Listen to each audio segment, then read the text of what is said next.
अगे सौदा kilo kilo 1.5 kilo Khardah सा। हाँ ते हुण जेड़ा कुछ है वो ही देना अद्धा किलो अद्धे किलो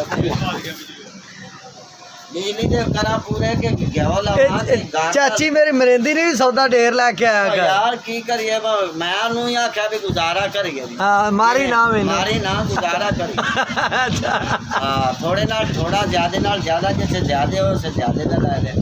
ले थोड़े हो